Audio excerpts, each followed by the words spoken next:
ಪ್ರಕಾರ ಏನು ಗೋಪಸಂದ್ರ ಕೆರೆ ಇದೆ, ನಕ್ಕುಂದಿ ಕೆರೆ ಡೆವಲಪ್ ಮಾಡ್ತಾ ಇದ್ದಾರೆ, ಬೇರೆ ಕೆರೆಗಳೆಲ್ಲ ಡೆವಲಪ್ ಮಾಡ್ತಾ ಇದೆ.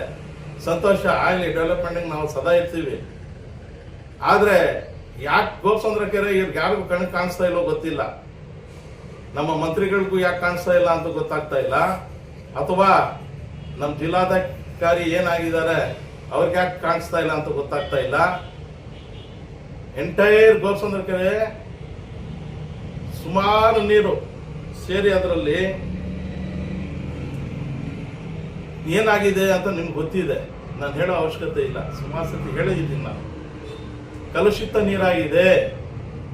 ಆ ಕಲುಷಿತ ನೀರು ಸೇರಿಕೊಂಡು ಅಲ್ಲಿರುವಂಥ ಸುಮಾರು ಬೋರ್ವೆಲ್ಸ್ ಇದೆ.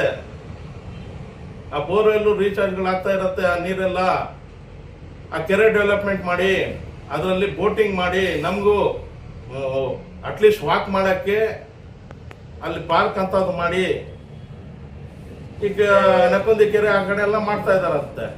ಈ ಭಾಗದ ಜನರು ಏನು ನನ್ನ ಅರ್ಥನೇ ಆಗ್ತಲ್ಲ. ಈ ನಾವು ಚಿಂತಾಮಣಿ ಮ್ಯಾಪಲ್ಲಿ ಇದೀವಿ ಇಲ್ವೋ ಗೊತ್ತಾಗ್ತಾ ಇಲ್ಲ, ಅಥವಾ ನಾವು ಮತಗಳು ಹಾಕಿದೀವಿ ಇಲ್ವೋ ಈ ಭಾಗದ ಜನರು ನಮ್ಗೆ ಗೊತ್ತಾಗ್ತಾ ಇಲ್ಲ.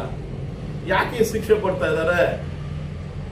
ಸೊನ್ಶೆಟ್ಟಿಹಳ್ಳಿ ಅಲ್ಲಿರುವಂಥ ಸ್ಮಶಾನ ಜಾಗ ಇಲ್ಲ, ಉಣಕ್ಕೆ ಜಾಗ ಇಲ್ಲ, ಒಬ್ಬರ ಮೇಲೆ ಒಬ್ರು ಹಾಕ್ತಾ ಇದ್ದಾರೆ. ಅದು ಸ್ಯಾಂಕ್ಷನ್ ಮಾಡಿಕೊಡಿ ಅಂತ ಕೇಳ್ಕೊಂಡೆ, ಅದನ್ನು ಆಗ್ತಾ ಇಲ್ಲ. ನಮ್ಮ ಕಬ್ರಸ್ತಾನ್ಗೆಲ್ಲ ಒಂದು ಸ್ವಲ್ಪ ಜಾಗ ಕೊಡಿ ಅಂತ ಕೇಳಿದೆ, ಅದನ್ನು ಆಗ್ತಾ ಇಲ್ಲ. ಶಾದಿ ಮಹಲ್ ಕಟ್ಕೊಡಿ ಅಂತ ಹೇಳಿದೆ, ಅದನ್ನು ಹಾಕಿಲ್ಲ. 3 ವರ್ಷ ಆಗೋಯ್ತು.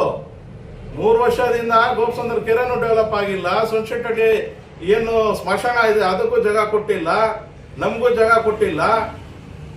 ಏನ್ ಮಾಡ್ತಾ ಇದ್ದೀರಾ? ಇನ್ನ ಎಲ್ಲ ಪೂರ್ತಿ ಟರ್ಮ್ ಆಗ್ಬಿಟ್ರೆ ಆಗತ್ತೇನೋ ಬಹುಶಃ.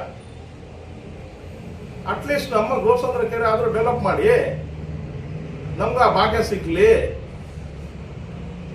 ಅದಾದ್ಮೇಲೆ